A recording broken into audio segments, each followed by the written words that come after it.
İmam Məhəmməd Baqir əleyhissalamdan hədis vardır ki, Həzrət buyurur ki, bəndə bir günah edəndə qəlbində qara bir nöqtə yaranar ki, əslində bu çox incə bir məqamdır. Məsələn, düşünək ki, bir stəkan suya, təmiz, pak suya bir qətrə, bir damla mürəkkəb tökək. O su nə çox rəngini dəyişər, nə də çox dadını dəyişir.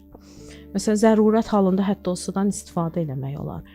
Amma ona daha çox töksək, nə onu, nə məsələ belə deyək də, su hökmündən çıxacaq, qarışıq su olacaq, heç nə də istifadə etmək olmayacaq, nə paçlamaqda, nə də qida kimi də insan onu istifadə eləyə bilməyəcək. İnsanın qəlbi də budur. Bizim ən böyük səhvimiz budur ki, biz günahı özümüzdə adiləşdiririk. Yəni əsas məsələ günah etmək yox, əsas məsələ günahı adiləşdirib və tövbə etməməkdir. Yəni hətta kiçik günahlara belə bəzən fikir vermirik. Bəli, əslində bütün günahlar böyük günah sayılır. Çünki hər bir kiçik günah sənə böyük günahın qapısını açır. Bütün alimlər də bunu buyururlar.